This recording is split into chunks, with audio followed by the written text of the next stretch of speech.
Bwana Yesu asifiwe sana. Amen. Ninamshukuru Mungu kwa nafasi hii na kwa wakati ambao ametupa. Ni mara ya kwanza ninakuwepo hapa, lakini naamini haitakuwa mara ya mwisho. Amen. Amen.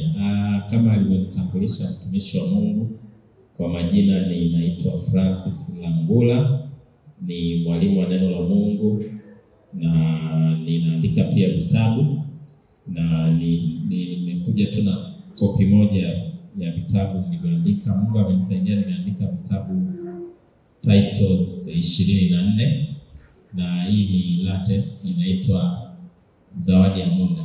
Kwa hiyo nina kopi kadhaa kwa mtu ambaye atahitaji. Ni shilingi 20,000.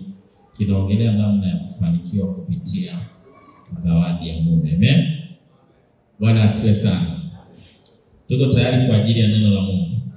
Amen. Najua mtumishi wa Mungu ameomba, lakini nataka kwa dakika moja ujiombee wewe mwenyewe. Ukiwa umekaa tu hivyo, jiombee. Mwambie Mungu, niko tayari kwa ajili ya neno lako. Naomba unihudumie, uzungumze na maisha yangu. Kwa hili saa ambalo liko mbele yangu, ninaomba uzungumze na mimi. Kila mmoja jiombee, akisha unaomba kwa kumaanisha. Omba kwa kumaanisha kabisa. Baba Mungu, tunakushukuru. Asante kwa wakati huu na saa hii ambao umetupa. Asante kwa ajili ya watumishi wako, watoto wako ambao tuko mbele zako kwa ajili ya neno lako. Tunajikabidhi mikononi mwako. Tunaomba ukazungumze na maisha yetu, na kile ambacho umekusudia kwenye maisha yetu leo, kesho na Jumapili, tuko tayari kukipokea. Tunajikabidhi mikononi mwako. Kila mmoja ambaye anaomba, Mungu ukazungumze naye. Nami mtumishi wako niko tayari kwa ajili ya kufundisha na kuleta neno lako sawa sawa na makusudi yako, katika jina la Yesu. Amen. Amen. Bwana Yesu asifiwe sana. Naomba unisaidie kuniongezea sauti ili nisitumie nguvu nyingi. Neno ambalo Mungu aliweka moyoni mwangu baada ya kujua ninakuja hapa, linaenda kwa somo, kwa kichwa kinasema umuhimu wa kutoa na kujitoa kwa ajili ya ufalme wa Mungu. Umuhimu wa kutoa na kujitoa kwa ajili ya ufalme wa Mungu. Mimi ni mwalimu, kwa hiyo kama una mahali pa kuandika itakuwa ni nzuri zaidi, sababu ninaongea vitu vingi ambavyo unaweza usishike vyote kichwani. Umuhimu wa kutoa na kujitoa kwa ajili ya ufalme wa Mungu. Maneno mawili ya msingi kwenye somo hili, na hili ndio tutaenda nalo leo, kesho na tutamalizia Jumapili asubuhi. Maneno ya msingi kwenye somo hili, neno la kwanza ni ufalme wa Mungu. Ufalme wa Mungu. Na neno la pili ni kutoa na kujitoa. Kutoa na kujitoa. Haya ndio maneno ya msingi ambayo tutayaangalia kwa kina. Bwana Yesu asifiwe sana. Malengo ya somo au fundisho hili. Lengo la kwanza ni kugeuza ufahamu wetu kuhusiana na kutoa na kujitoa kwa ajili ya ufalme. Kugeuza ufahamu wetu kuhusiana na kutoa na kujitoa kwa ajili ya ufalme. Unajua watu wengi wanatoa na wanajitoa kwa ajili ya ufalme wa Mungu, lakini kuna namna tunakuwa tunafikiri kwa namna isiyo sahihi linapokuja swala la kutoa na kujitoa kwa ufalme. Kwa hiyo tunajifunza ili tugeuze ufahamu wetu kwenye ile eneo la kutoa na kujitoa kwa ajili ya ufalme. Na lengo la pili la somo ni kuelewa ufalme wa Mungu ili kuweza kujitoa na kutoa kwa usahihi. Kuelewa ufalme wa Mungu. Kuelewa ufalme wa Mungu ili kuweza kutoa na kujitoa kwa usahihi. Unajua watu wengi hawaelewi ufalme wa Mungu. Watu wengi wanaelewa dini zao, madhehebu yao kuliko ufalme. Kwa hiyo watu wengi hawautetei ufalme, wanatetea dini na madhehebu peke yake. Bwana Yesu asifiwe sana. Lakini ukifuatilia maandiko unagundua Yesu hakuja kuleta dini, Yesu hakuja kuleta dhehebu, Yesu alikuja kutambulisha ufalme wa Mungu duniani. Amen. Na niseme kitu kigumu kidogo, ufalme wa Mungu ni jambo kubwa kuliko wokovu. Wokovu ni sehemu ya ufalme, ni sehemu mojawapo ndogo ya ufalme. Lakini ufalme ni jambo kubwa, alafu ndani yake kuna wokovu. Watu wengi wanauelewa wokovu, hawaelewi hii dhana ya ufalme. Bwana Yesu asifiwe sana. Na bahati mbaya ni kwamba haifundishwi sana, kwa watu wengi hawaelewi dhana ya ufalme. Ninaamini mtu ambaye atafuatilia, hasa leo ambapo ninaweka msingi, leo ninapoweka msingi nitaeleza kwa kina sana kuhusiana na ufalme wa Mungu. Amen. Bwana Yesu asifiwe sana. Kwa lengo la pili ni kuelewa ufalme wa Mungu ili kuweza kujitoa na kutoa kwa usahihi kwenye ufalme, na lengo la tatu ni kutusaidia kuwa na mtazamo sahihi kuhusiana na utoaji na kumtolea Mungu ili tuweze kupata matokeo ya utoaji wetu. Kutusaidia kuwa na mtazamo sahihi kuhusiana na utoaji na kumtolea Mungu. Hapa tunaongelea sadaka, utoaji kwa ujumla wake, ili tuweze kupata matokeo ya utoaji wetu. Watu wengi wanatoa, hawana matokeo ya utoaji wao kwa sababu hawana ufahamu sahihi kuhusiana na utoaji. Wao nasikia watu wanalalamika, natoa sana, sioni matokeo. Kwa nini? Kwa sababu wengi hawana ufahamu sahihi. Kwa somo hili litatusaidia kuwa na mtazamo sahihi kuhusiana na utoaji na kumtolea Mungu ili tuweze kuona au kupata matokeo. Amen. Bwana asifiwe sana. Fundisho hili litakuwa na sehemu mbili, sehemu kuu mbili. Leo nitazungumza sehemu ya kwanza, alafu kesho na Jumapili tutaingia ndani sehemu ya pili. Sehemu ya kwanza tutaangalia au tutapata ufahamu wa kina kuhusiana na ufalme wa Mungu na umuhimu wa kuwa na mtazamo wa kiufalme unapotoa na kujitoa. Sehemu ya kwanza tutaangalia kwa kina kuhusiana na ufalme wa Mungu, na tutaangalia umuhimu wa kuwa na mtazamo wa ufalme kila mara unapojitoa na unapotoa. Amen. Bwana asifiwe sana.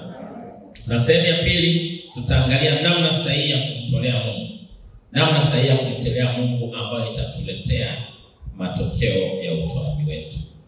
Bwana Yesu asifiwe. Tuko tayari kwa ajili ya kujifunza sasa. Twende kwenye andiko letu la msingi.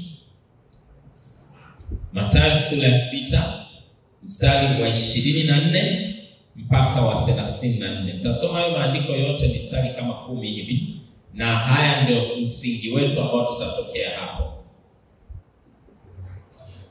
Mathayo 6:24 mpaka 30. Maandiko yanasema hakuna mtu awezaye kutumikia mabwana wawili, kwa maana atamchukia huyu na kumpenda huyu, ama atashikamana na huyu na kumdharau huyu. Alafu anawataja hao mabwana wawili ambaye ni Bwana Mungu na bwana mali. Bwana asifiwe sana. Anasema hakuna mtu awezaye kutumikia mabwana wawili. Na asemi Mungu na shetani, anasema Mungu na mali. Kwa hiyo mshindani wa Mungu kwenye maisha ya mtu sio shetani, ni mali, ni pesa. Ndio maana kwenye mabwana wawili wanaweza kuwa bwana wa mtu. Mmoja wapo kati ya wawili ni bwana wa mtu. Wa kwanza ni Mungu, kama sio Mungu ni mali. Sasa Biblia inasema hakuna anayeweza kutumikia wote. Ni aidha unatumikia Mungu au unatumikia mali. Ili andiko likiishia hapa, ni rahisi mtu kusema mimi sio mmoja wa watu wanaotumikia mali, mimi namtumikia Mungu. Lakini ukianza kuangalia Yesu anafafanua hili andiko, utagundua watu wengi ni watumishi wa mali, si watumishi wa Mungu. Na wapo makanisani. Bwana asifiwe sana. Kwa maandiko Yesu anaanza kuelezea sasa kwenye mstari wa 25. Kwa sababu hiyo, sababu ipi? Sawa? Nataka nisome kwa namna ya kutafsiri ili tuweze kuelewa kwa wepesi. Hakuna mtu awezaye kutumikia mabwana wawili, kwa maana atamchukia huyu na kumpenda huyu, ama atashikamana na huyu na kumdharau huyu. Hamwezi kuwatumikia Mungu na mali. kwa sababu hiyo. Kwa sababu ipi? Kwa sababu hakuna mtu awezaye kuwatumikia mabwana wawili. Kwa hiyo nawaambieni, msisumbukie maisha yenu. Kwa hiyo naanza kuona namna rahisi ya kutumikia bwana mali ni kuanza kusumbukia maisha. Bwana asifiwe sana. Wanasema hakuna mtu awezaye kutumikia mabwana wawili. Kwa sababu hiyo ninawaambia, msisumbukie maisha yenu. Mnasumbukiaje maisha? Kwa kuwaza tule nini, tunywe nini, wala miili yenu mvae nini. Maisha je, si zaidi ya chakula? Mwili si zaidi ya mavazi? Nani hajawahi kuwaza hapo? Umeona sasa utumishi wa mali unapoanzia kwenye kuwaza tule nini, tunywe nini, tuvae nini. Kwa hiyo utagundua kila mmoja kwa namna moja au nyingine ameshashawishika kuwa mtumishi wa mali na kutokuwa mtumishi wa Mungu. Alafu anaendelea mstari unaofuata, waangalieni ndege wa angani, ya kwamba wapandi wala wavuni wala wakusanyi ghalani, na Baba yenu wa mbinguni. Zingatia hayo maneno nayawekea msisitizo. Baba yenu wa mbinguni huwalisha hao. Ninyi je, si bora kuliko hao? Au ni yupi kwenu ambaye akijisumbua aweza kujiongeza kimo chake hata mkono mmoja? Na mavazi ya nini kuyasumbukia? Fikirini maua ya shambani, jinsi yameavyo, hayafanyi kazi wala hayasokoti. Nami nawaambia kwamba hata Suleiman katika fahari yake yote hakuvikwa vizuri kama mojawapo ya hayo. Basi ikiwa Mungu yavika hivi mavazi ya kondeni yaliyopo leo na kesho na kutupwa karibuni, je, hata zidi sana kuwavika ninyi, enyi wa imani haba? Kwa gundua mawazo hayo ni matokeo ya upungufu wa imani. Alafu mstari wa 31 anaanza tena kuelezea kile ambacho kama alikiacha hapo juu. Msisumbuke basi tule nini, tunywe nini, tuvae nini. Kwa nini tusisumbuke? Anatoa sababu mbili. Sababu ya kwanza anasema kwa maana mataifa wanayatafuta hayo. Kwa nini usisumbuke? Kwa sababu na wasiomjua Mungu wanasumbuka. Alafu sababu ya pili, kwa maana kwa sababu Baba yenu wa mbinguni anajua ya kuwa mnayahitaji hayo. Amen. Bwana asifiwe sana. Alafu mstari wa 33 anatuambia kwa hiyo tufanyeni. Unasema tusisumbuke, tufanye nini? Anasema utafuteni kwanza ufalme wake na haki yake, na hayo yote mtazidishiwa. Basi msisumbukie kesho, kwa kuwa kesho itajisumbukia yenyewe. Bwana asifiwe sana. Bwana Yesu asifiwe. Kwenye maandiko unaanza kuona ufalme wa Mungu unatambulishwa. Yesu anautambulisha ufalme na anaanza kutuelekeza namna ya kuwa watu wa ufalme, namna ya kuwa watu wa ufalme kupitia maisha yetu ya kila siku. Amen. Bwana Yesu asifiwe sana. Na kutokea kwenye maandiko kuna vitu kadhaa nataka niviseme hapo. Haya maandiko yanataja mahitaji muhimu ya wanadamu ambayo ndio sababu ya masumbufu ya maisha ya watu wengi. Yanataja mahitaji muhimu ya wanadamu ambayo ndio sababu ya masumbufu ya maisha ya watu wengi. Mahitaji yao ni nini? Ni chakula, tule nini, tunywe nini, au tuvae nini. Haya ni mahitaji muhimu na kila mtu anahitaji, hata anayehubiri hapa anahitaji. Si ndio watu wa Mungu? Na haya ndio sababu ya masumbufu ya wanadamu. Na kimsingi haya mahitaji muhimu ndio sababu mojawapo kubwa ya watu kutumikia mali kuliko kutumikia Mungu. Kutokea kwenye haya maandiko. Amen. Lakini jambo la pili unaloliona kutokea kwenye haya maandiko unagundua uhalisia wa masumbufu sio mahitaji bali ni mfumo wa kufikiri. Uhalisia wa masumbufu sio mahitaji bali ni mfumo usio sahihi wa kufikiri. Kwa hiyo mtu anayesumbukia maisha, kinachomsumbua sio maisha, kinachomsumbua ni namna anavyofikiri anapokutana na hayo mahitaji. Unapokutana na mahitaji ya chakula, mavazi, pango la nyumba, ada za watoto, kinachokusumbua sio hayo mahitaji. Kinachokusumbua, unayapokeaje hayo mahitaji ndani ya fikra zako? Ndio maana maandiko yanasema msisumbukie tule nini tunywe nini. Asemi hayo mahitaji hayatakuwepo, lakini namna unavyoyapokea ndio itaamua masumbufu au itaamua utayachukua kwa usahihi. Sasa watu wengi wanasumbuka kwa sababu ya namna wanavyoyapokea.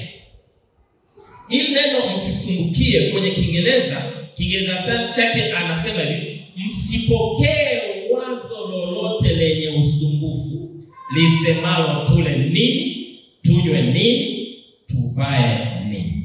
Hivi unajua unaweza ukawa una uhitaji na uamue usisumbuke. Kusumbuka ni swala la ndani, uhitaji ni swala la nje. Na Paulo anasema pande zote tuadhikika, lakini afanye nini? Hatusongwi. Kusongwa ni ndani, dhiki ni nje. Kusongwa unaamua wewe, dhiki unaweza usiamue. Unaweza ushinda kuamua unakutana na jambo gani gumu, lakini unaweza ukaamua pamoja na hili jambo gumu bado sitasongwa. Anasema tuona shaka, lakini afanye nini? Hatukati tamaa. Kukutana na mambo ya mashaka unaweza ushindwe kuamua, lakini kukata tamaa ndani unaamua mwenyewe. Bwana Yesu asifiwe sana. Ndio maana Yesu anasema msijisumbue. Maana yake wewe unaweza ukaamua pamoja na kwamba nina mahitaji, bado moyo wangu hautasumbuka, bado moyo wangu utatumaini, bado moyo wangu utamwamini Mungu. Amen. Sasa unaporuhusu masumbufu, kimsingi unaanza kutoka kwa Mungu, unaanza kuhamia kwa maji. Bwana asifiwe sana. Kwa hiyo andiko hili linaonyesha wazi chanzo cha masumbufu ni namna ambavyo mtu anafikiri anapokutana na changamoto na mahitaji. Ndio maana unaweza kukuta changamoto hii moja wanakutana nayo watu wawili. Mwingine anamtukuza Mungu na ukiona utajua kama ana changamoto. Mwingine amejiinamia muda wote anasubiri kuhurumiwa. Ukiwauliza unakuta wanapitia changamoto hii. Tena unaweza kukuta huyo anayejihurumia ya kwake ni ndogo. Ndio kukuta mtu anakuelezea changamoto zake amekata tamaa, alafu wewe ukimuelezea kwako anashtuka sasa, hey, kumbe unapitia haya yote. Kumbe swala la usumbufu aliko kwenye changamoto ni namna ambavyo akili yako na fikra zako zinapokea hizo changamoto. Amen. Bwana Yesu asifiwe sana. Lakini pia kwenye maandiko unaona utofauti wa wazi kati ya watoto wa Mungu na watu wa dunia. Utofauti wa wazi kati ya watoto wa Mungu na watu wa dunia. Na huo utofauti hauko kwenye mahitaji, kwa sababu wote tunahitaji kula, wote tunahitaji kuvaa, wote tunahitaji kulala, wote tunahitaji kulipa ada ya shule. Huo utofauti uko kwenye namna ambayo tunapokea hayo masumbufu. Amen. Bwana Yesu asifiwe sana. Kwa hiyo unagundua kwamba mtu wa ufalme anapaswa kuwa tofauti. Wewe wa ufalme usisumbuke kama wengine. Sisi watu wa ufalme tuna namna yetu ya kushughulika na mahitaji. Tuna namna yetu ya kushughulika na mahitaji.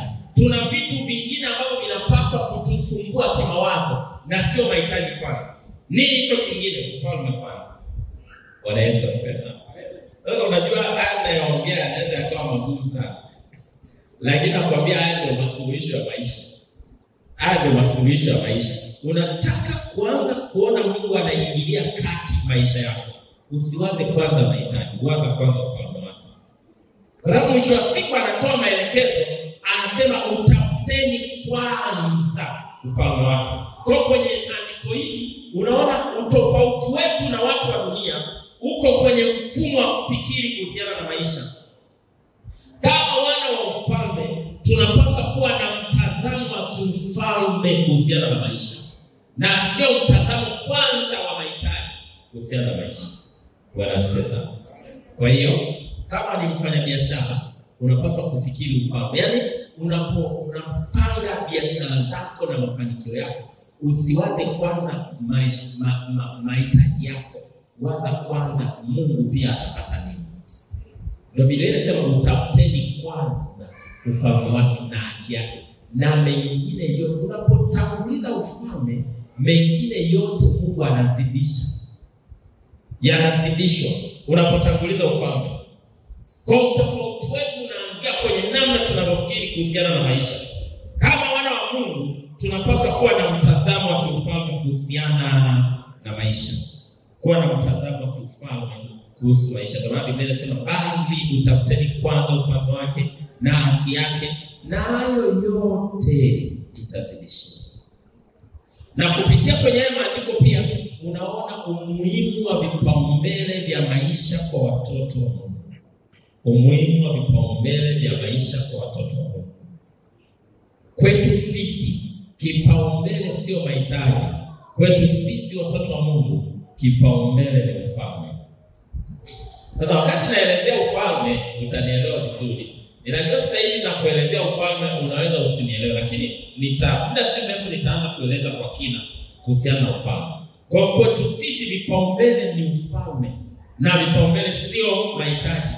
Ukifikiri kwanza ufalme, mengine yatazidishwa. Ukipataga hela unafikiri kwanza nini? Twende taratibu. Twende kwenye practice. Kiuhalisia. Ukipata hela, cha kwanza kinakuja kichwani nini? Kodi ya nyumba. Au mahitaji ya watoto, ada za shule. Cha kwanza kinapaswa kuja ufalme. Na ndio maana kwenye fundisho sahihi la zaka unapaswa ujifunze kutoa zaka kwanza, sio baadaye.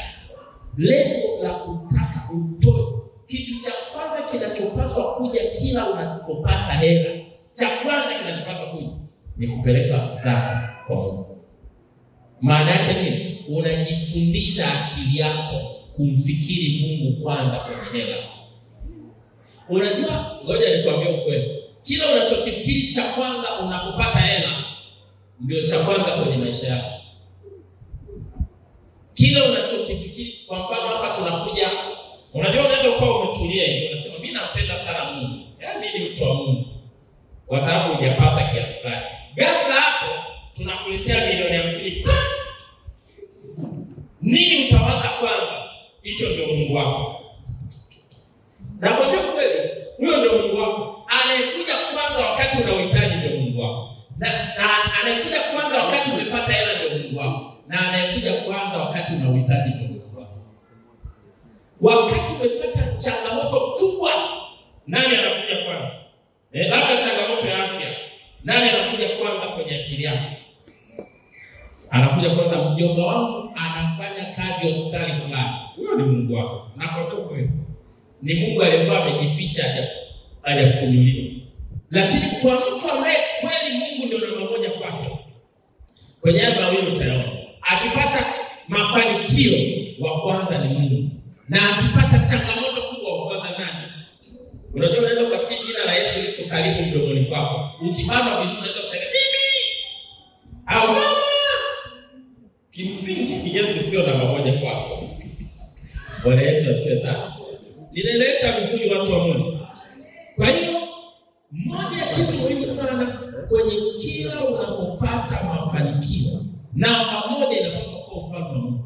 Na Biblia inasema utafuteni kwanza ufalme wake na haki yake, na mengine mtazidishiwa.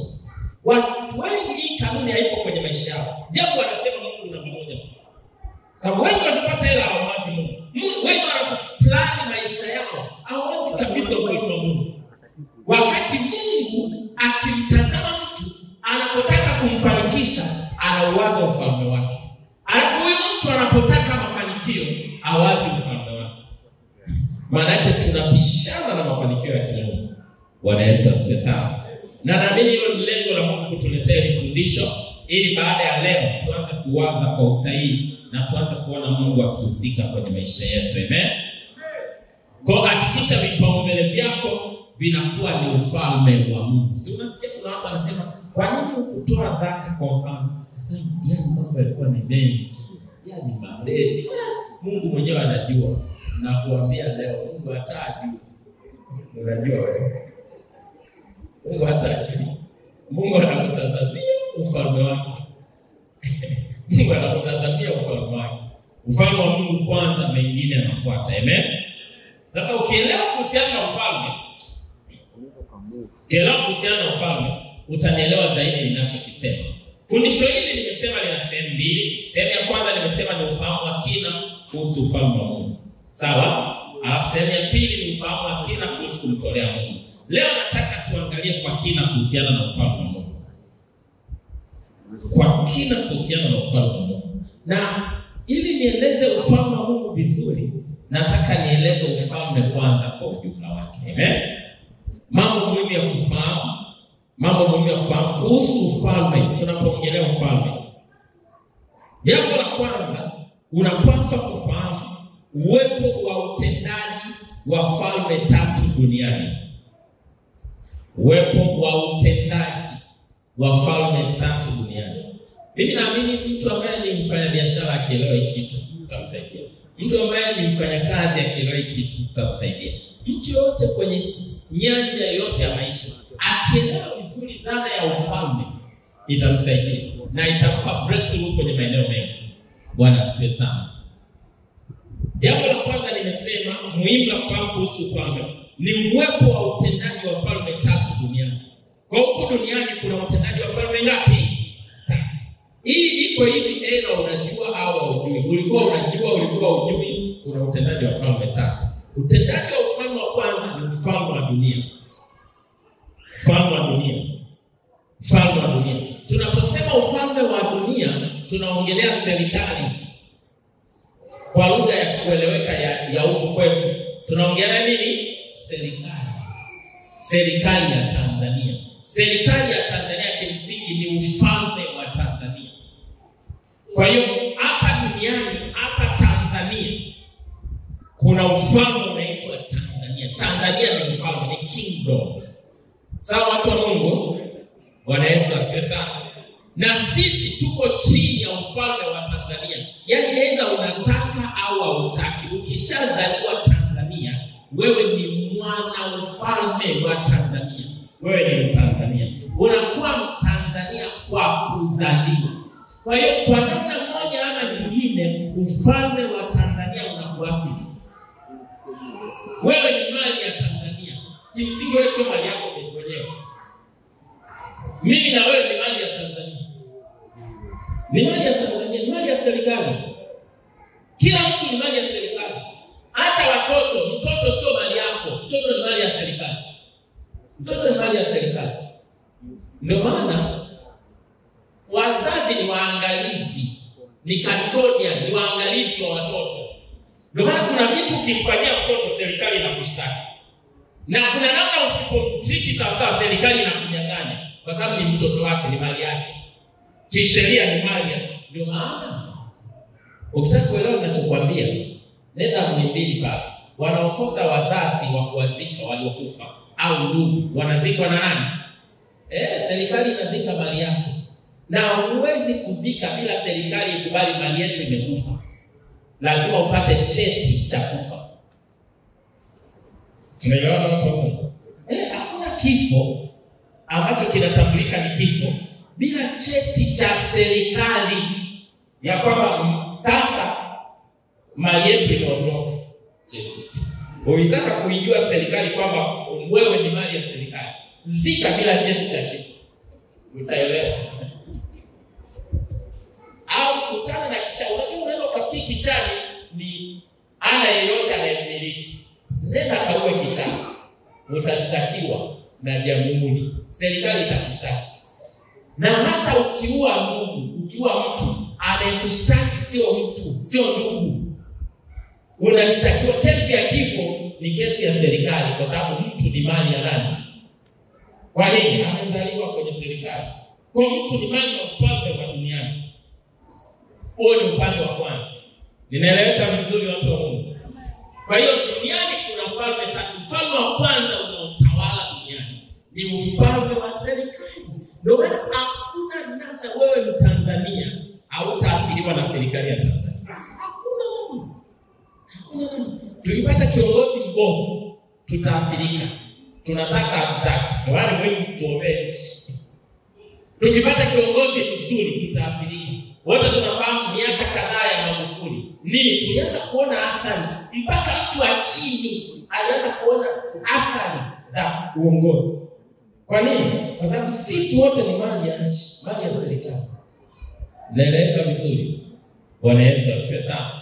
Serikali ikijenga barabara tutapata wepesi.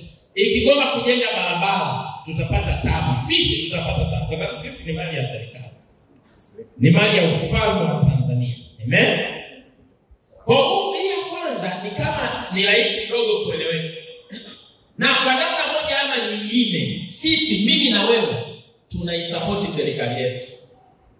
Tunaisupport serikali. Ukinunua pipi ya shilingi 100, umeipa serikali shilingi 18. Ukinunua kitu cha shilingi 1000, umeipa serikali shilingi 180. Unataka utaki. Kwa sababu wewe ni mali ya nani?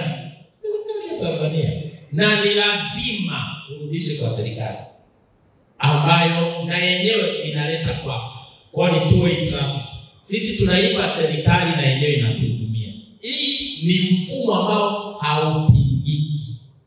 Na huwezi kuupinga. Maana unaishi Tanzania, utaathiriwa na serikali ya Tanzania na wewe utaiathiri serikali ya Tanzania. Tunakubaliana juu ya hilo.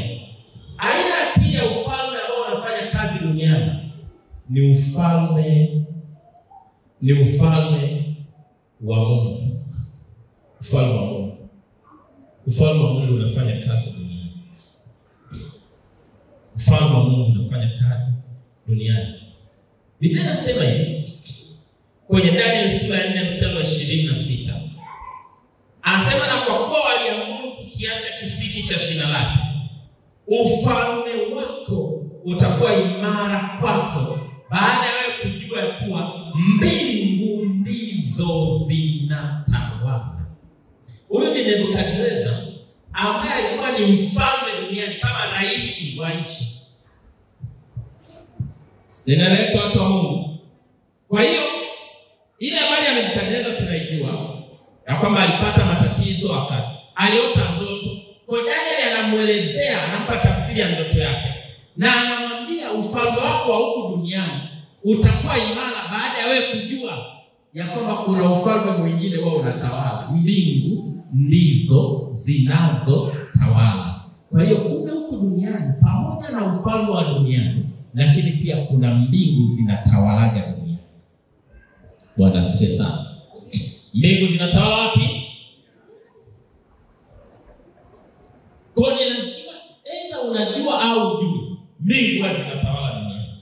Kwa ufalme pia ambao unatawala huko duniani ni ufalme wa Mungu. Ni ufalme wa Mungu. Sasa nitaelezea namna ambavyo ufalme wa Mungu unatawala na sisi kama wana wa ufalme. Lakini nachotaka tu ukione hapa, sisi ni wana wa ufalme, tumezaliwa Tanzania, lakini tuna upande wa pili wa ufalme wa Mungu. Amen. Na ufalme wa tatu unaotawala duniani ni ufalme wa Shetani. Sema ufalme wa Shetani. Sema tena ufalme wa Shetani. Kwa hiyo unapoishi duniani kuna hizi falme tatu zinatawala. Namba moja ni nchi uliozaliwa kama ufalme. Namba mbili ni ufalme wa Mungu, na namba tatu ni ufalme wa Shetani. Ni ufalme wa Shetani. Ngoja nikusomea andiko moja uone namna ambavyo ufalme wa Shetani unatawala. Daniel sura ya 10 mstari wa 1. Daniel sura ya 10 mstari wa 1. Maandiko yanasema, katika mwaka wa 3 wa Koreshi. Koreshi ni mwanadamu, alikuwa ni mfalme. Mwaka wa 3 wa Koreshi, mfalme wa Uajemi. Sawa watu wa Mungu? Koreshi sio kiumbe wa kiroho, alikuwa ni mwanadamu kabisa. Na Uajemi ni eneo, ni kama mwaka wa 3 wa fulani raisi wa Tanzania. Ni hivyo tu. Sawa? Ndio kinachoongelewa hapa. Katika mwaka wa 3 wa Koreshi, mfalme wa Uajemi.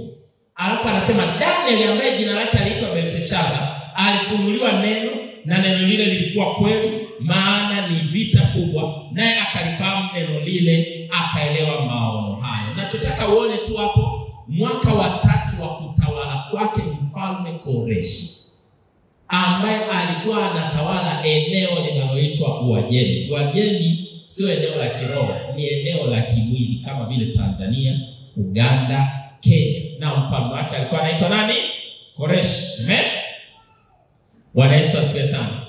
Alafu kiruka mstari wa 12 anaanza kuelezea habari za malaika ambaye ameshuka toka mbinguni amekuja kwa Daniel. Baada ya kufika kwa Daniel, akaanza kumwelezea, anasema lakini, anasema mstari wa 12, ndipo akaniambia, malaika akaniambia, Daniel, usiogope, kwa maana tangu siku ile ulipotia moyo wako ufahamu na kujinyenyekeza mbele za Mungu wako, maneno yako yalisikiwa wapi? Mbinguni, nami nimekuja kutoka mbinguni kwa ajili ya maneno yako. Amen. Mstari unaofuata, mstari wa 13, lakini mkuu wa ufalme wa Uajemi. Sasa angalia maneno haya yaliyotumika kwenye ule mstari wa kwanza. Anasema mwaka wa 3 wa Koreshi mfalme wa Uajemi. Tunagundua Koreshi ni rais wa nchi inayoitwa Uajemi huko duniani, sawa? Lakini mstari wa 13 anasema lakini mkuu, huyu mkuu sio Koreshi tena, anaongelea ufalme wa kiroho, sawa? Anasema mkuu wa ufalme wa Uajemi. Kumbe kulikuwa na mkuu duniani wa ufalme wa Uajemi anaitwa Koreshi, na kulikuwa na mkuu kwenye ulimwengu wa roho wa giza wa ufalme wa Uajemi anaitwa Koreshi. Kwa hiyo Uajemi inaongelewa hapa sasa ni upande wa rohoni, sio upande wa mwilini. Maana kwenye lile eneo kulikuwa na mtawala wa duniani anaitwa Koreshi, na lile eneo pia kulikuwa na mtawala wa ulimwengu wa roho wa giza anaitwa mkuu wa ufalme wa Uajemi. Biblia inasema alinipinga siku 21. Alikuwa anampinga malaika. Bali tazama, huyo Mikaeli. Mikaeli ni nani? Ni mmoja wa wakuu wa mbele za Mungu, ni askari mkuu, ni malaika mkuu wa vita. Anasema ni mmoja wa wakuu mbele za Mungu, malaika katika ulimwengu wa roho wa Mungu. Akaja kunisaidia, nami nimemwacha huko pamoja na wafalme wa Uajemi. Sika unanielewa ili andiko linasema nimemwacha pamoja na wafalme wa Uajemi. Kwa hiyo unagundua Uajemi duniani ilikuwa ina mfalme anaitwa Koreshi. Uajemi kwenye ulimwengu wa roho kulikuwa na mkuu wa wafalme na wafalme wadogo ambao wanatawala Uajemi. Nimeeleza watu wa Mungu kupitia andiko hili na maandiko mengine kadhaa, unagundua huku duniani pia kuna utawala wa shetani. Kwa hiyo kuna falme 3 zinafanya kazi duniani. Aidha unajua au hujui. Kuna ufalme wa dunia wa serikali ya Tanzania, kuna ufalme wa Mungu unafanya kazi duniani, na kuna ufalme wa shetani unafanya kazi duniani. Kuna ufalme wa shetani unafanya kazi duniani, na mambo mengi yanayotokea yanaathiriwa na hizi falme zote 3. Kama vile ambavyo ufalme wa Tanzania unatuathiri, ndivyo ilivyo ufalme wa Mungu unatuathiri, na ndivyo ilivyo ufalme wa shetani unatuathiri. Unajua unaweza kuwa unapata shida ya barabara na hujui kama ni serikali inahusika. Ukweli ni kwamba 100% serikali inahusika. Na unaweza kuwa unapata shida nyingine au hujui kama kuna ufalme wa giza unahusika. Ukweli ni kwamba ufalme wa giza unahusika. Na kuna wakati mwingine unapata wepesi fulani au hujui kama ufalme wa Mungu unahusika. Ukweli ni kwamba ufalme wa Mungu unahusika. Bwana Yesu asifiwe sana. Kwa hiyo kuliko kuishi kwenye upande wa kutokujua, ni bora kujua na kuanza kuziishi kanuni kwa usahihi. Amen. Kwa hiyo kutokea kwenye hilo, jambo la pili, nimesema jambo la kwanza ni uwepo wa falme 3. Sawa? Ninaeleza watu wa Mungu. Uwepo wa falme 3, ufalme wa Mungu, ufalme wa shetani na ufalme wa dunia. Jambo la pili, kila ufalme wa dunia una ufalme wa kiroho nyuma yake. Jambo la pili, kila ufalme wa dunia una ufalme wa kiroho nyuma yake. Kama vile ambavyo Uajemi ni ufalme wa dunia, ulikuwa una ufalme mwingine wa kiroho nyuma yake. Na tumesoma kwenye hilo andiko, ndivyo ambavyo Tanzania pia ina ufalme wa kiroho nyuma yake. Ina ufalme wa kiroho nyuma yake. Na ukifuatilia, jaribu kuangalia matukio Unajua kwa mfano tuongelee Tanzania. Tanzania ni ufalme. Ni ufalme. Serikali ni ufalme na ina kiongozi mkuu kama nani? Kama mfalme. Sasa yule ni kiongozi wa kisiasa na viongozi wengine wa kisiasa. Lakini ninakuhakikishia nyuma hiyo siasa kuna ufalme wa kiroho. Unataka kujua ufalme wa kiroho nyuma ya nchi? Angalia mienendo ya huyo kiongozi na viongozi wa kisiasa. Angalia, fuatilia vizuri. Sasa hayo matukio yatafanywa kama ya kisiasa. Lakini nakuhakikishia ni matukio ya kiroho. Ni matukio ya nini? Ya kiroho. Matukio ya kiroho. Sasa tukio unakusanya, labda mkuu wa mkoa anakusanya waganga wa kienyeji wa mkoa huo. Kama tukio la kisiasa. Unafikiri la kisiasa hili? Waganga wa kienyeji wa nini? Kwenye wa kisiasa. Kitu kama hicho. Au anakusanya watumishi wa Mungu. Unafikiri tukio la kisiasa? Sinanielewa vizuri. Unajua iko live. Naona na spare maneno. Lakini jaribu kufuatilia. Kila serikali ina mkuu wake wa kiroho. Kuna matukio mengine wewe kwa sababu yeye ni mtu wa siasa atalileta kama tukio la kisiasa, lakini ninakuhakikishia 100% sio la kisiasa, ni la kiroho.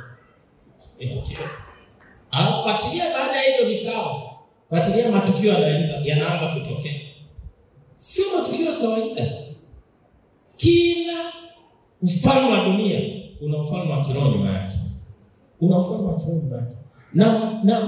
Na maisha ya mfalme wa dunia yanadhihirisha na matukio yanayoendesha kama ya kisiasa yanadhihirisha ufalme wa kiroho ulioko nyuma. Ufalme wa kiroho ulioko nyuma. Kwa mfano, serikali inayotoa tamko ya kwamba inapitisha ndoa za jinsia moja. Hivi unafikiri hilo ni tamko la kisiasa? Inaruhusu masuala ya ushoga. Unafikiri hilo ni tamko la kisiasa? Hakuna siasa ya aina hiyo. Hakuna siasa ambayo ya kawaida itaruhusu ushoga. Hata mtu mwenye akili timamu tu, yani ondoa kila kitu cha kiroho, akili timamu haiwezi kuruhusu ushoga. Mwanaume kwenda na mwanaume mwenzie, mwanamke kwenda na mwanamke mwenzie. Haiwezi kuruhusu. Akili tu timamu ya kawaida. Kwa sababu hata wanyama hawezi kufanya hicho kitu. Wanyama hawezi kufanya. Kwa hiyo nafikiri ni akili tu. Tena unashangaa anayejadili ushoga ni profesa. Ni profesa tu hapo. Shetani yuko nyuma. Kila ufalme una ufalme wa kiroho nyuma yake. Sasa sisi watu wa Mungu tunapaswa kujua tunapoishi duniani tusiishi kama neutral. Tuishi tukijua tunaishi duniani na kuna ufalme mwingine unafanya kazi. Bwana Yesu asifiwe sana.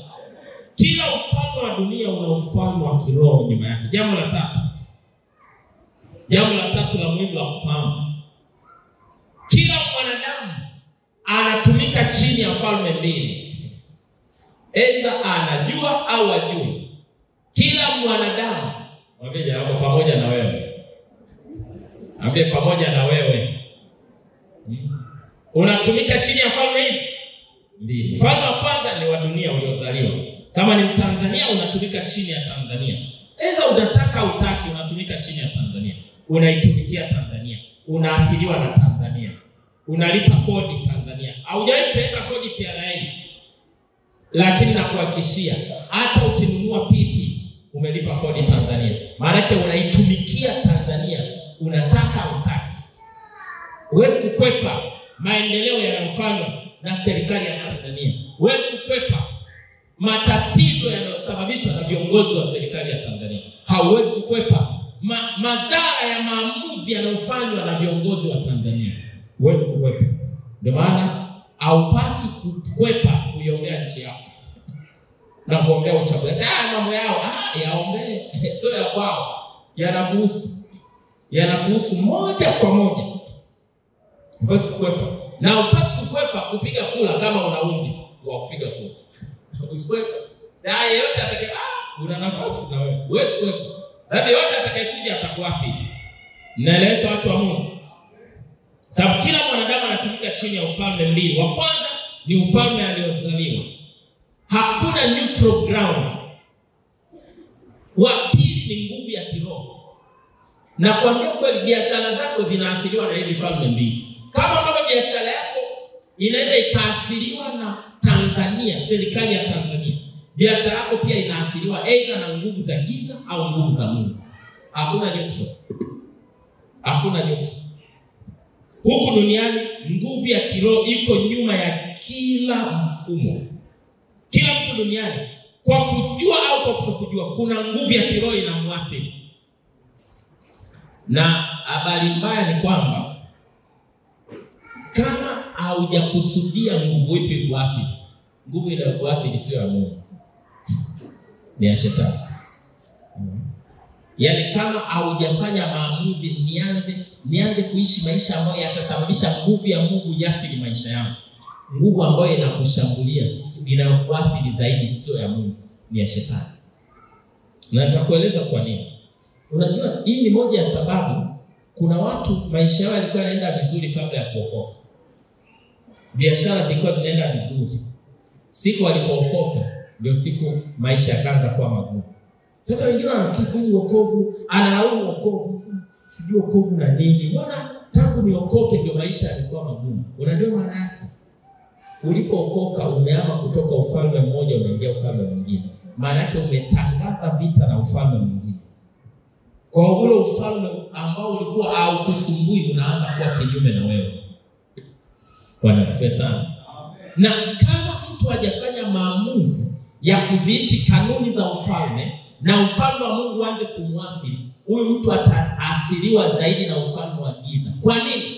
Kwa sababu gani? Kwa sababu Biblia inasema tangu siku za Yohana Mbatizaji ufalme wa Mungu unapatikana kwa nguvu, na wenye nguvu ndio watakao teka. Ufalme wa Mungu hauji tu kwa sababu umeokoka umestarehe alafu unakuja kukusaidia. Ufalme wa Mungu unapatikana kwa nguvu. Maana ni lazima huyu mtu afanye jambo alilomaanisha kwa ajili ya ufalme wa Mungu, ili ufalme wa Mungu uanze kuhusika na maisha yake. Kama huyu mtu hajawahi kumaanisha kwa ajili ya Mungu na ufalme wake, ninakuhakikishia atakuwa aliyeokoka lakini anayeteswa na ufalme wa giza. Na wako wengi wameokoka lakini biashara zao zinateswa na ufalme wa giza. Kwa nini? Hawaishi maisha ya kumaanisha. Unajua watu wa giza wanajua hii kanuni kuliko sisi. Kuna mtu wa Mungu ana duka lake, anaingia tu dukani, anakaa afugani, jioni anaondoka. Yaani yeye ana operate duka kwa mfumo tu wa kawaida wa duniani. Lakini kuna mtu kila akifungua duka lake, kwanza aingii hivi, anaingia kwenye menu. Na wanasema hana lolote yule, anajua ufalme wake. Anajua kinachomsaidia, anajua kitakachomfanikisha. Sio kanuni peke yake ya duniani, kuna na kanuni ya kiroho, kuna na nguvu ya kiroho itamfanikisha. Kuna mwingine ukiingia dukani kwake unaona pilipili zimening'inizwa, pilipili tunda, ikisha inawekwa nyingine. Anapenda matunda, hapendi matunda. Uzio gafia anapenda pilipili, anajua kanuni. Lakini mtu wa Mungu, mteremko, hamna mteremko rafiki yangu. Kanuni usiyojua haikusaidii. Mungu usiyemjua hakusaidii. Mungu usiyemjua hakusaidii. Ufalme usioutumikia haukusaidii. Na hautumikia ufalme wa Mungu ili unatumikiwa kwa maamuzi. Tangu siku za Yohana Mbatizaji ufalme wa Mungu unapatikana kwa nguvu, na wenye nguvu ndio watakaoteka. Kwa ni lazima ile neno wenye nguvu ni wenye vurugu. Yaani ni wenye wanaolazimisha mambo yatokee. Yaani wanasema Mungu akipenda, endelea kuishi maisha ya Mungu akipenda. Mungu akipenda niwe mzima nitakuwa mzima. Mungu akipenda nife nitakufa, na kuhakikishia utakufa. Utakufa. Hiyo sio lugha ya kuongea. Mimi ya maisha yangu mimi nisubiri Mungu apende. Na wakati mapenzi ya Mungu yanajulikana, nimeweka mbele yako uzima na mauti. Chagua uzima. Sasa nakuchagua na hapo kunishinde, nisubiri Mungu apende. Na ameshaniwekea mbele yangu uzima na mauti. Mimi nachagua uzima, nachagua kuishi. Mimi sipi kabla ya wakati. Wewe unasubiri tu chochote kitakachotokea. Wewe usiache maisha yako reali. Usiache maisha yako reali. Mapenzi ya Mungu yote yako kwenye neno lake. Kwa Mungu akipenda kunifanikisha hata nifanikisha.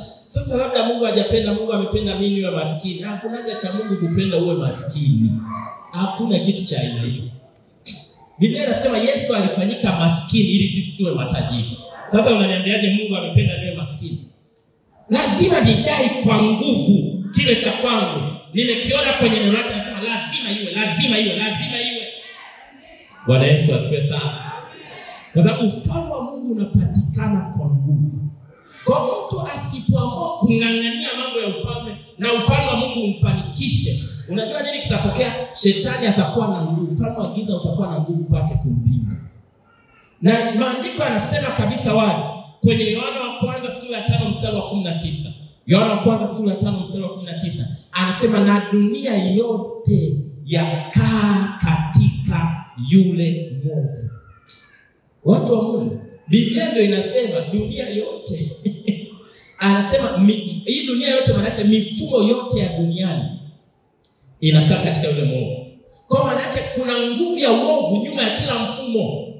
Mfumo wa uchumi, kuna nguvu ya uovu inampinga mtu wa Mungu asifanikiwe. Mfumo wa afya, kuna nguvu ya uovu inampinga mtu wa Mungu asifanikiwe. Kwa hiyo lazima mtu aende kinyume na ile nguvu. Ndio maana unaona Yesu anaambiwa na shetani. Na unajua dunia na vyote vijazavyo ni mali ya Mungu, lakini vinamilikiwa na shetani. Dunia na ukitaka kuelewa ninachokwambia, dhahabu ni mali ya nani? Almasi ni mali ya nani? Nenda kachimbe dhahabu. Utagundua. Utagundua kama hujainvolve nguvu ya kiroho haupati dhahabu. Ni kama huwa inalama hivi. Inaenda na mali ya Mungu lakini inamilikiwa na shetani. Mimi nafahamu watu ambao ni wachimba dhahabu, wameokoka. Yaani ilibidi akae na Mungu vizuri kweli kweli ili afanikiwe. Na wale ambao wanafanikiwa wengine hakuna neutral, wanakaa na shetani vizuri kweli kweli ili wapate. Bwana Yesu asifiwe sana. Na nini kilitokea? Unajua dhambi ya Adamu ndio ilifanya handover kwa shetani. Yaani Adamu alipoanguka, kimsingi alimkabidhi shetani dunia na mali za duniani. Ndio maana maandiko yanasema Yesu alipokuja duniani, shetani anamwambia hivi, nitakupa miliki zote za dunia hii ukinisujudia. Uone Yesu anabisha, anasema utanipaje wakati sio zako? Yesu alibisha? Yesu hakubisha. Anajua ni zake. Anajua. Ngoja nikwambie mtu wa Mungu.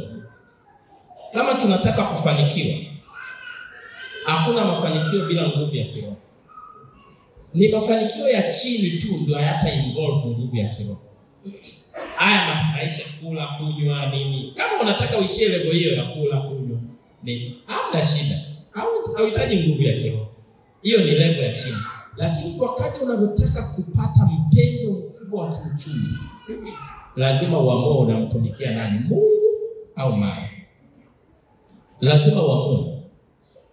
Kila eneo, nenda kwenye eneo lolote. Kwa kadri unavyokuwa unaanza kudaiwa na nguvu ya kiroho. Hivi unajua hata wanamuziki wa dunia sio wote walianza na kutumia nguvu za giza. Walianza na kipawa tu, anajua kuimba, anatunga, anaimba, anatunga, anaimba, anatunga, anaimba. Alianza kukua, nguvu za giza zikamdai. Wengi ambao unawasikia wako level ya kitaifa, wako juu, hawatumii tena nguvu zao za kipawa. Ni kipawa kinachosapotiwa na nguvu za giza. Ukitaka kuelewa ninachokwambia, angalia video zake alizokuwa anaziweka, anazitengeneza wakati akiwa huku chini. Utakumbuka hata uimbaji ni kama ulikuwa na maadili nini. Alafu angalia video zake anazitengeneza wakati akiwa juu. Unagundua kuna nguvu nyingine inamlazimisha afanye. Kwa sababu huwezi kwenda kiwango kikubwa cha uchumi bila kuchagua uko kwa nani, uko kwa Mungu au kwa shetani. Bwana Yesu asifiwe sana. Ninaeleweka vizuri watu wa Mungu?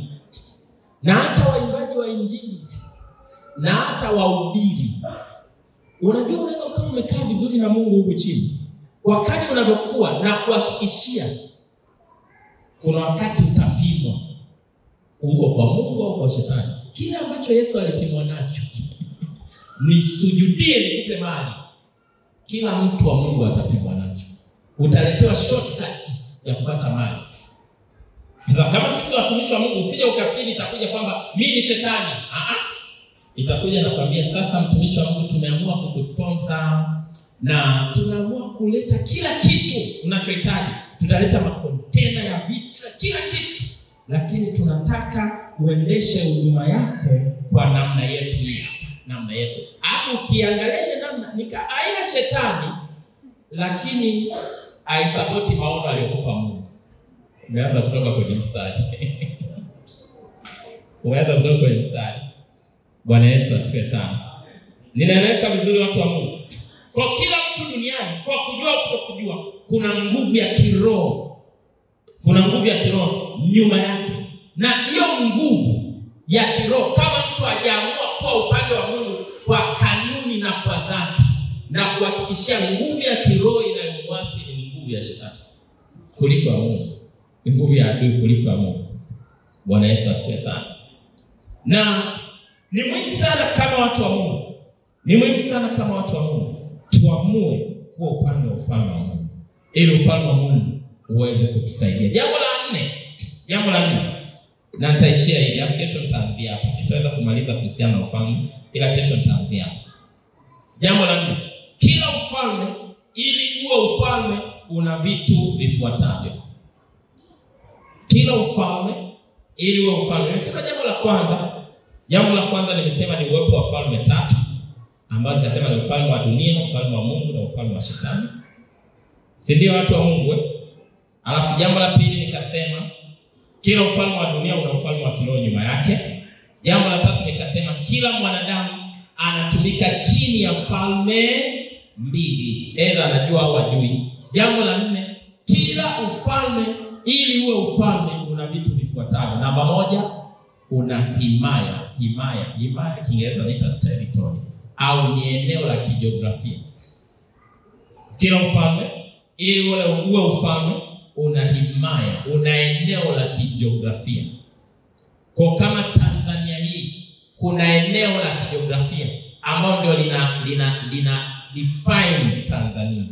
Ukienda njia ya Arusha utakutana na Namanga kuna mpaka ambao unasema sasa unatoka Tanzania unaingia Kenya.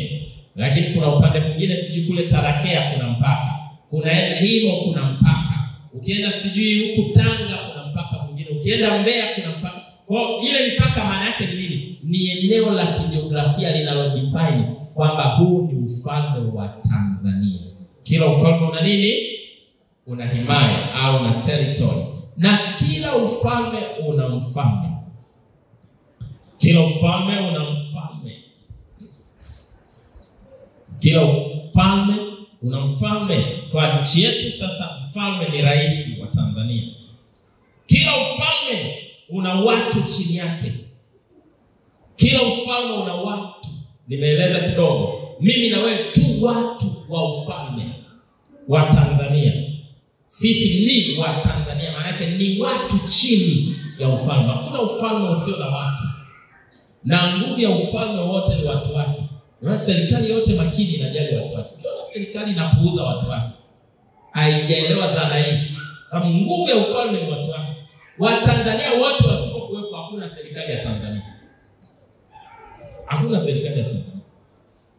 Kila ufalme una watu. Lakini kila ufalme pia una lugha yake. Una nini? Lugha.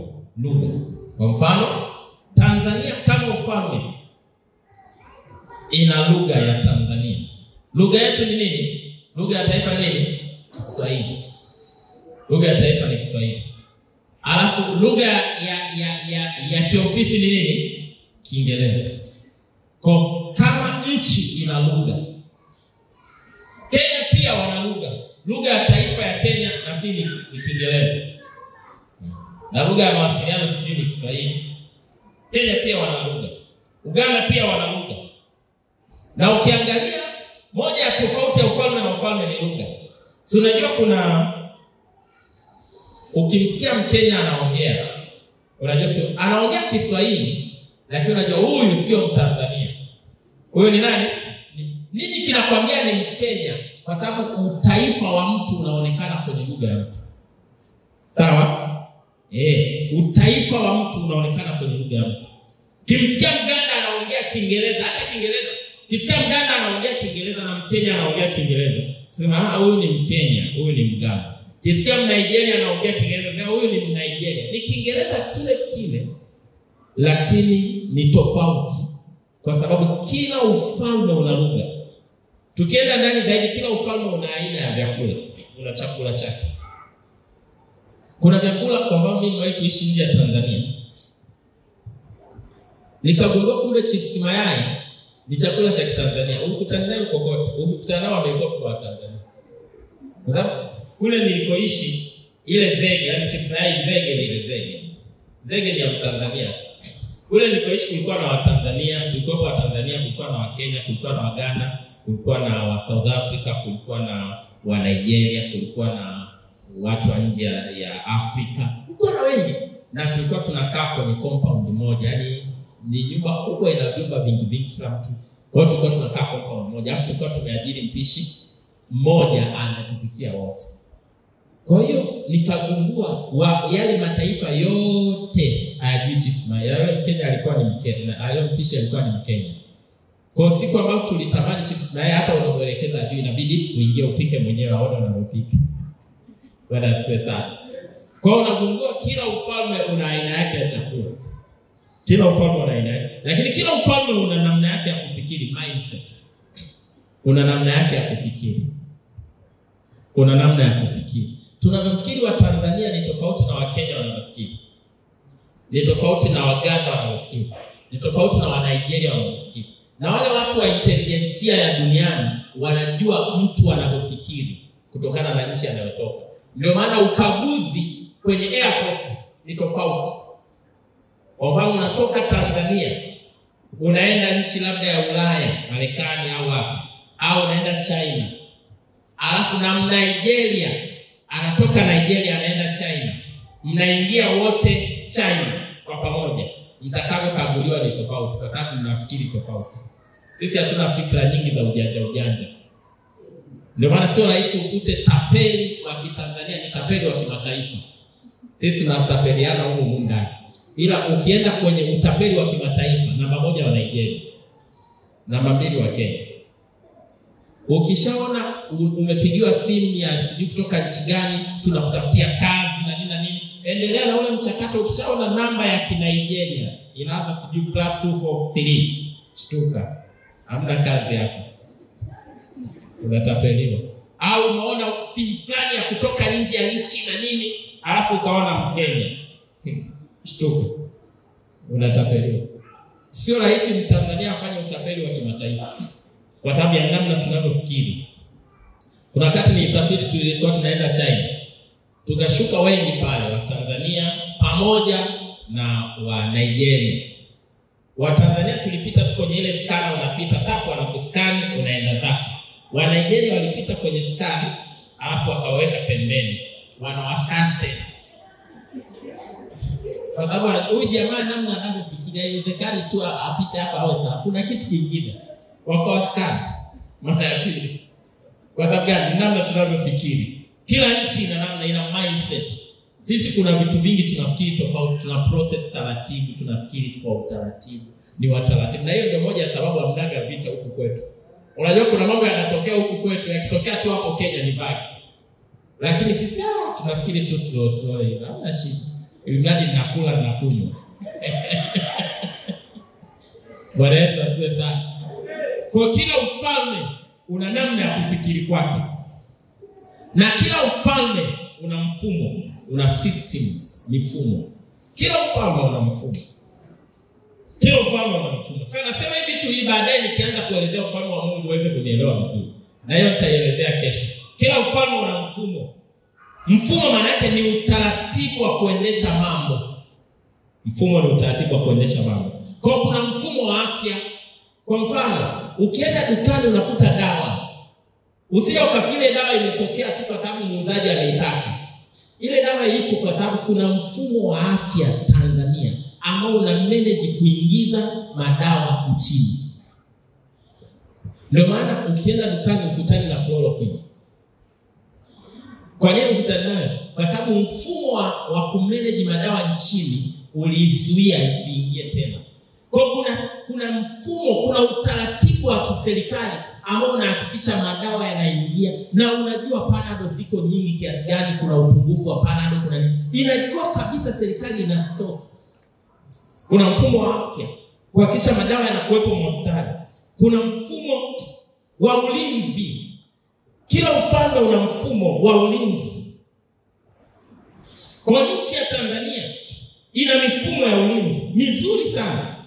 Mizuri sana. Kuna askari wanaovaa nguo za kiaskari. Lakini nakuhakikishia kuna askari hawavai nguo. Sasa askari lazima awe amenyoa ndevu. Kuna askari yuko kama Osama. Yes, askari. Askari lazima awe, kuna askari unakuta tu yuko anazurura mtaani kijiweni hapo, ni bodaboda. Ni askari, dereva bodaboda. Askari kabisa wa serikali, kaajiriwa na serikali na yuko kwenye payroll. Ni dereva bodaboda kama wao walivyo dereva. Sasa waanza kumtukana rais na kusema mambo ya ajabu na kuonyesha hatari kwa nchi. Utashangaa. Unakuja kuchukuliwa, kwa nani amejua? Amejuaje na tulikuwa bodaboda wenyewe? Unafikiri bodaboda wenyewe? Haya, endelea.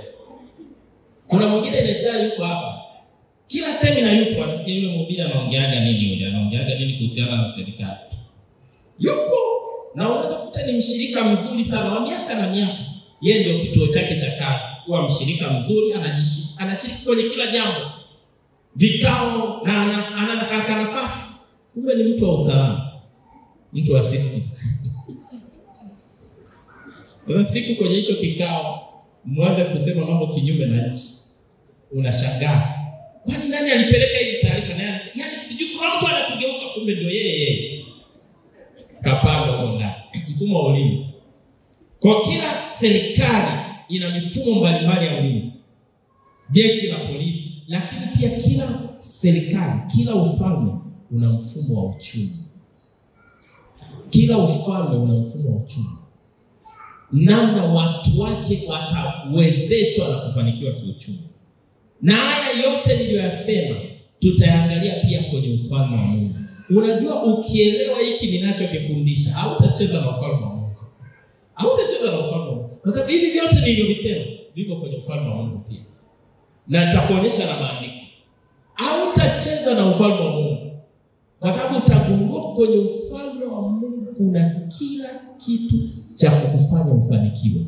Na utagundua lile andiko Yesu anasema utafuteni kwanza ufalme wake na haki yake. Sio andiko la kinyonge. Sio andiko la kinyonge. Na mengine yote mtazidishiwa. Kwa sababu kweli ni kwamba ufalme ulio na nguvu kuliko falme zote ni ufalme wa Mungu. Na sisi ni watu wa huo ufalme. Kwa nini sisi ni wanyonge wakati tuko kwenye ufalme wa Mungu? Kuna shida maana.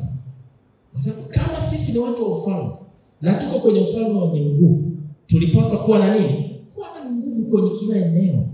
Tuwe na nguvu kwenye eneo la uchumi. Tuwe na nguvu kwenye eneo la ulinzi. Mtu wa Mungu hapaswi kuwa na hofu ya kulindwa. Mtu wa Mungu hapaswi kuwa na hofu kwenye eneo la afya. Lazima tuwe na nguvu kwenye eneo la afya. Kwa sababu kila ufalme una hivi vitu na ufalme wetu una hivi vitu. Atuoni hivi vitu kwa sababu kuna mahali atuishi sawasawa na kanuni za ufalme. Na naamini ndio lengo la hii semina, kutusaidia kuanza kuishi na kufurahia ufalme wetu. Amen. Bwana Yesu asifiwe sana. Leo nimeweka msingi, kesho tutaendelea. Naomba usimame umshukuru Mungu afu tutarudisha mic kwa mchungaji. Simama tu mwambie Mungu asante kwa neno lako. Asante kwa kile ambacho umekusudia kunifundisha ndani ya hizi siku 3 ambacho kitageuza maisha yangu kabisa. Kila mmoja mwambie Mungu asante. Inua sauti yako mwambie Mungu asante. Baba Mungu mtakatifu, ninakushukuru. Asante kwa ufahamu ambao unapanda ndani yetu kutusaidia katika jina la Yesu Kristo. Inua mikono yako juu, sema Mungu Baba, ninakushukuru kwa neno lako. Asante kwa ufahamu huu ambao unaupanda ndani yangu. Ninajua unanipa hatua mpya kwenye maisha yangu, kwenye biashara yangu, kwenye shughuli zangu, kwenye uchumi wangu, kwenye afya yangu na kwenye kila eneo la maisha. Niko tayari kwa badiliko hili la kiufahamu na hatua mpya uliyokusudia. Ninaomba unirehemu, ninaomba unisamehe kwa namna ambavyo sikuchukulia kwa usahihi ufalme wako. Leo umeniletea hili neno ili kunisaidia. Haujaleta neno hili ili kunilaumu. Umeleta neno hili ili kunipa hatua. Nami niko tayari kwa hatua mpya kwenye eneo la ufalme katika jina la Yesu. Kila ulichokusudia ndani ya hizi siku 3 nitakipokea kwa ukamilifu wake katika jina la Yesu. Amen. Mshangilie Bwana Yesu. Na hakikisha unamkaribisha mtu mwingine kama unampenda. Mungu awabariki.